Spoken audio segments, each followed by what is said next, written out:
a lot of us start these businesses so that we can live a lifestyle that we dream of. We want to get out of that 9 to 5. We want to get out of that working for the big guy. We don't want that. We want to be able to create a life where there's balance.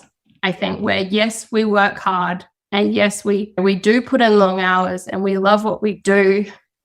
And that's amazing. And we create these successful businesses, but we want to be able to take a step back and do what we want in our personal lives as well that makes us actually happy. Because you can't just be on that grind and on that hustle 24/7 because it's exhausting. Hi, and welcome to the Bright Minds of E-commerce podcast. I'm Dana, founder of Bright Red Marketing, and after helping so many businesses in the e-commerce space over the years, I wanted to bring you the best advice from Australian experts in e-commerce and e-commerce store owners.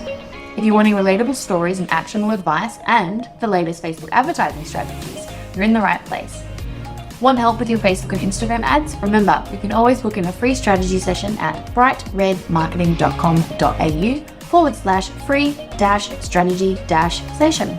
We'll run through your ads, see what's working and what's not, and no sales pitch, I promise. So let's get into today's episode. Hi, and welcome to the Bright Minds of E-commerce podcast. Today we're here with Alana from Canvast. Welcome. Hi, thanks for having me. So good to have you. So tell us about how you became involved with the business. Oh, so I became involved with Canvas maybe 12 months before I actually bought Canvas. I had purchased one and I loved it. And then when I saw that they were closing, I thought, oh, no, that's dumb. And then not long after that, an email came out from Emma, who was the former owner and founder, and it was saying that Canvas is looking for a new home. And at that stage in my life, I was in a place where I was looking for what was next for me after a very long career in mining. So, yeah, I reached out and connected with Emma and we had a chat and we vibed really well. And, yeah, long story short, I ended up buying it. Amazing. Did you know that you wanted to buy a business or you just went opportunity taking it?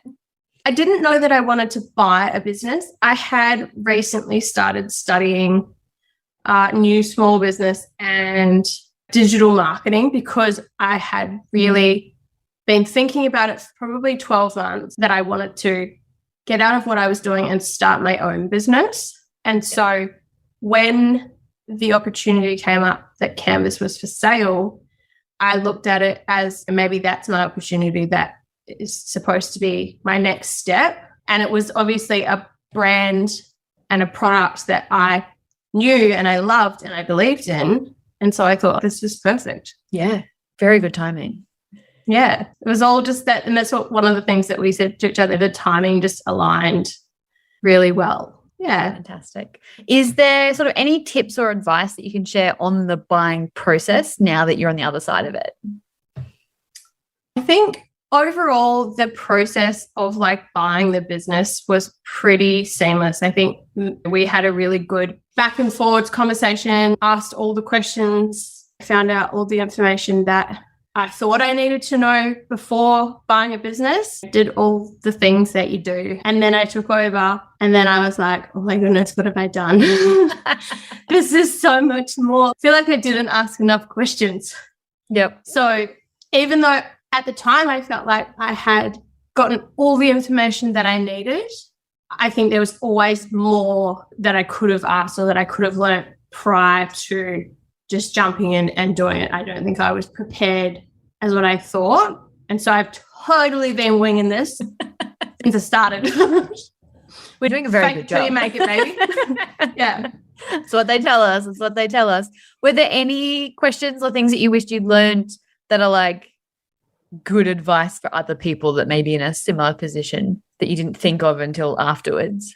Something that I really wish I'd known before was, I think, how much everything really costs, what your outgoings are to maintain running a business. And although I had a lot of information, it's all the little things that kind of add up each month or each quarter that you go, oh, Like, I wasn't really expecting that, which I guess you only learn as you're going through it. But that was probably one thing for me that I probably didn't get enough information around, which you don't go into every single little cent that gets spent. No. So more into the financials is probably good advice in general. Yeah, I think the financials and just getting somebody to help me understand that better before I had done it. So now we've got the people and the things and these programs that help you understand all of that, and it's great. Yeah. But I wish I'd known that from the very start. That makes sense. Once you bought the business, you've now decided to rebrand. Can you tell us a little bit about the decision to do that? And then we'll go through what that process was like. Yeah. So we have just gone through a rebrand and it's beautiful and we love it. Thank you, Sarah. I decided to rebrand because after I think maybe 2 or 3 months into owning Canvas and trying to find my groove and what felt good for me and what direction I wanted to go in, I was really struggling quite a bit with imposter syndrome and just knowing where like my place was now in this business that had such big shoes to fill. Canvas is such an amazing brand, which is why I bought it. So stepping into that and then trying to work out how I fit into that was really hard. And so I had to sit down with myself and go, okay, what do I want for the business and for the brand and for the community who are such a big part of Canvas and for myself and the future of this business. And essentially that led me to rebranding. It wasn't an easy decision, but it felt like the right decision for me and for Canvas. So that's what we did. We decided to rebrand and here we are. It's beautiful and I love it and it feels like me. And it is very different, but it's still got the same voice behind the brand. Canvas is still the same. It's all about empowering women and supporting women and providing these tools and resources for these women who love this brand and this product and this community, but it just looks a little bit different. Amazing. I love the decision process. And I think that's so important to make things your own and put your own spin on it. How was the process of rebranding? How did you find that?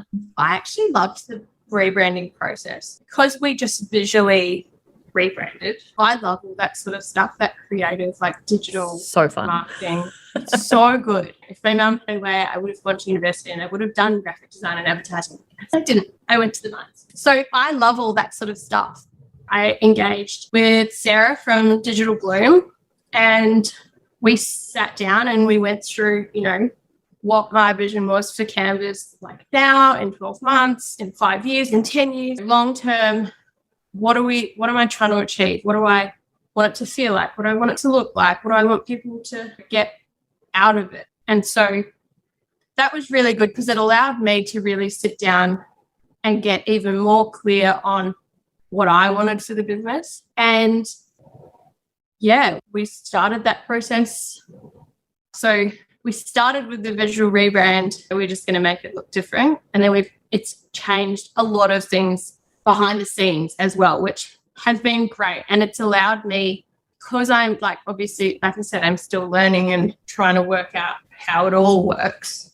Yeah. It's been great for me to change a few processes and things because then I can learn from scratch because it's a new program. Whereas before I was learning from something that was already created, which was effort, but it's harder to learn when something's already there.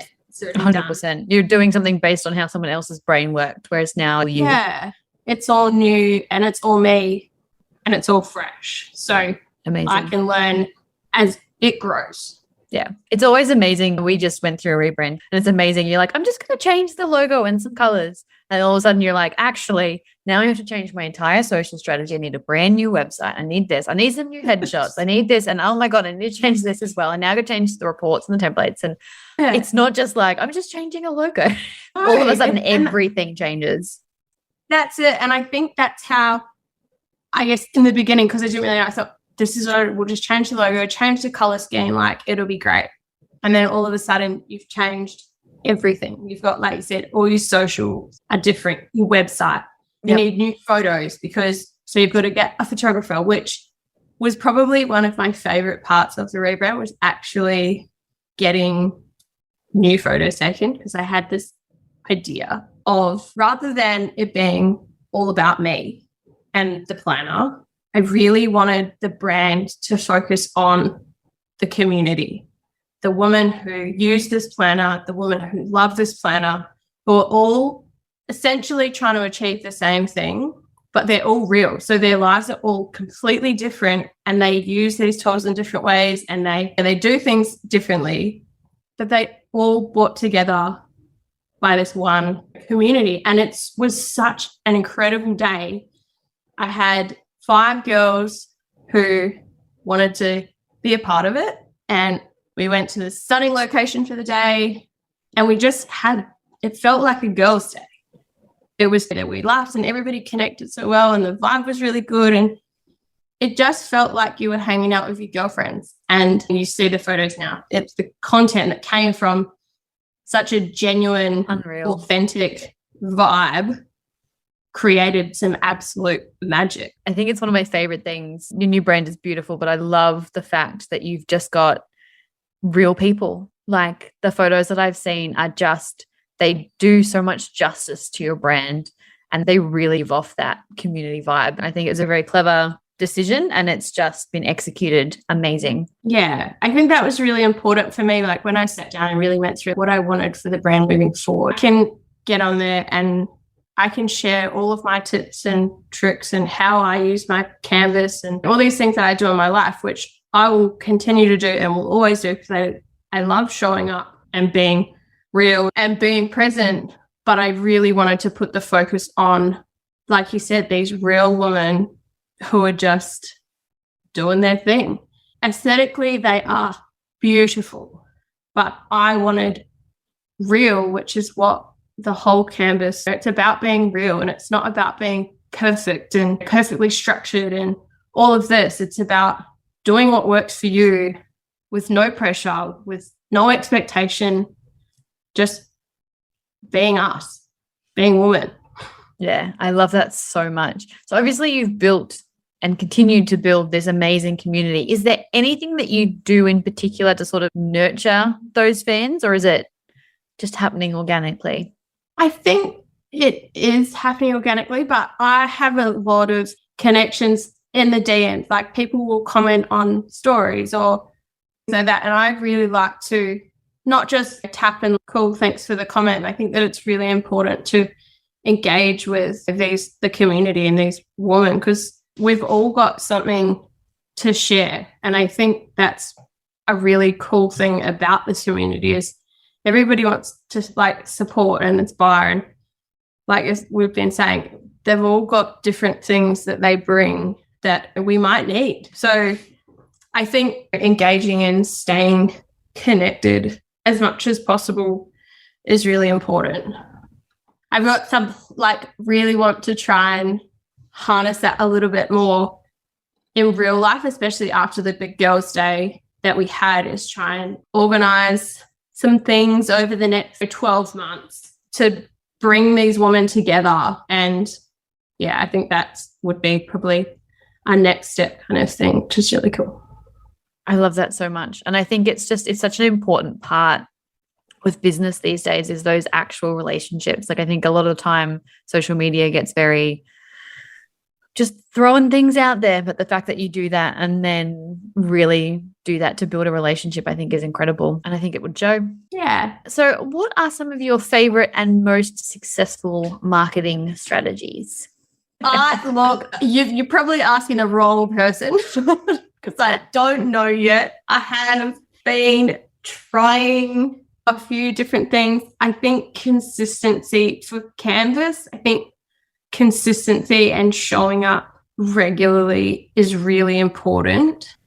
We found that with our clients, like a lot of the time, obviously we're doing their Facebook ads and things, but the ones that are there, that are active, that are showing up, they're on stories, they're posting reels, those are the ones that are getting the most success at the moment. I think people are really responding to that connection. And I think you've managed to harness that in such a great way. And that makes a lot of sense. especially with the kind of brand that you've built?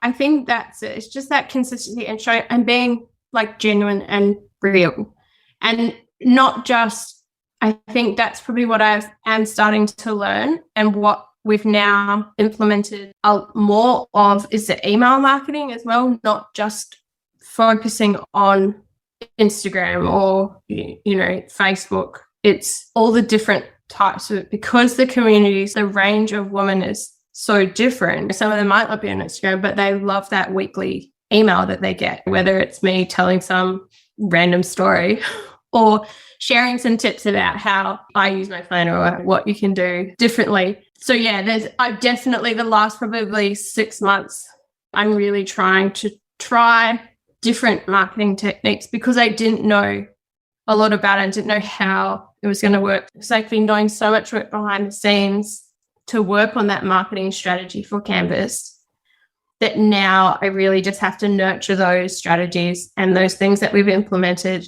and hopefully then work out which ones are going to really work for Canvas and which ones might not be the right way.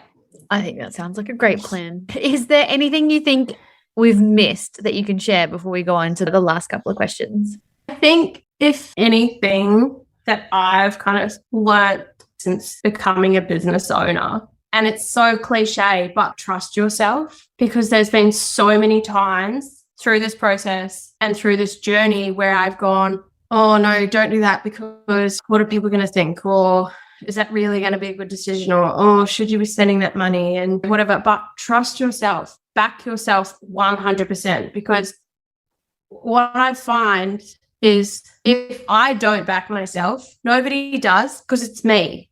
I'm doing this.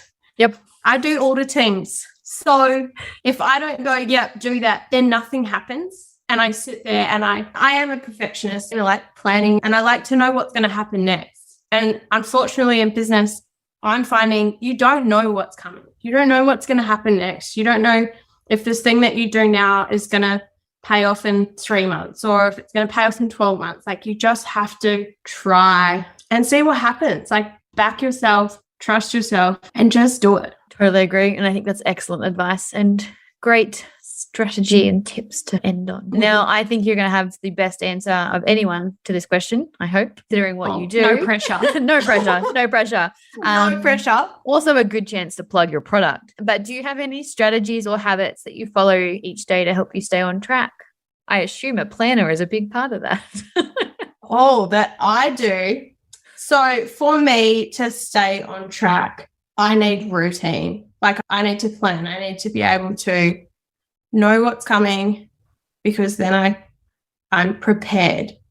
I'll sit down and I will look at my week ahead, and I will sit down with my planner, which is dateless. So I can start whenever. But if I sit down, lay out my week, I try and put in all of my exercise and my movement and the things that are good for me and that I know are good for me and for my mental health. So my movement, and then any appointments or like important things that need to happen that are non-negotiables for my week, and then scheduling everything else that has to happen. Starting my week like that is really important for me. And then I also will set myself intentions for the week. So they might be different every week. The things that I put in place that I know help me be, number one, a better person, a better human, happier, calmer, nicer, all of these things.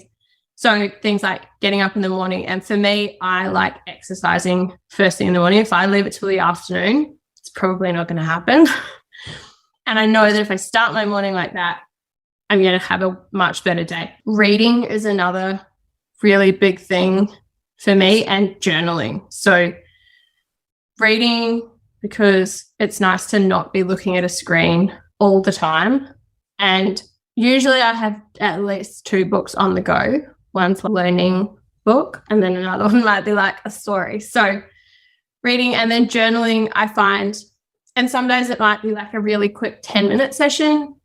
Other days it might be a really in-depth, let's get this shit out kind of session. But that just helps me to clear my mind, which then allows me to be more productive throughout my day, because I've done something that's good for my body. I've cleared my mind. I'm feeling good. And I know that when I don't do those things, on the days that I don't, for whatever the reason might be, I find that I'm a lot more scattered and it's a lot harder for me to be productive. Yeah.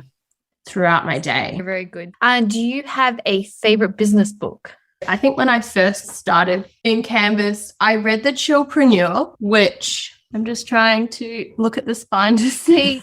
Oh, it's Denise Duffield Thomas. The Chillpreneur. Sounds really right up my alley.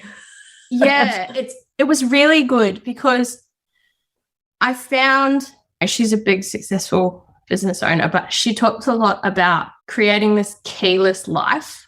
So essentially putting things in place so that if it's little things, like she changed all the doors in her house to be like a code, rather than, because then she doesn't have to worry where her keys are. And it's just little things like that, which obviously it's not about business, but doing those things in your business, outsourcing. And if you obviously eventually when you can afford that sort of stuff, but creating it so that it doesn't have to be stressful. You don't have to hustle every single day, 14 hours a day to be successful in business. You just have to be smart about the way that you do things and the way that you set it all up so that it's easier and you can chill a bit more. Because I guess at the end of the day, a lot of us start these businesses so that we can live a lifestyle that we dream of. We want to get out of that 9 to 5. We want to get out of that working for the big guy. We want to be able to create a life where there's balance. I think where, yes, we work hard and yes, we do put in long hours and we love what we do and that's amazing and we create these successful businesses, but we want to be able to take a step back and do what we want in our personal lives as well that makes us actually happy. Because you can't just be on that grind and on that hustle 24/7 because it's exhausting. Yeah, it's why I'm very anti-hustle. So I definitely am adding that book to my list because that sounds right up my alley. Let me know if you want. You can borrow mine. Thank you. I might do that. I might do that. Me too. Do you have a favorite podcast? Business or personal? Business one? Or I don't really look. I don't think I've ever listened to a business podcast. I used to listen to The Mentor, The Mindset Mentor. I find a lot of business owners, stuff. A lot of business owners are like, no, podcast is fun time. Yeah. And most of them recommend crime podcasts. I'm not a crime podcast girl. I'm probably more of a trash podcast girl. Fantastic. I like a lot of the ones that I listen to are like the friends who just sound like they're having a chat. So I like the Darling Shine girls and Life Uncut. I really like Alexis or Fernandez. She's got Do You Fucking Mind? That's a great podcast. She's super smart, brain lady. Ooh. But she's cool as fuck.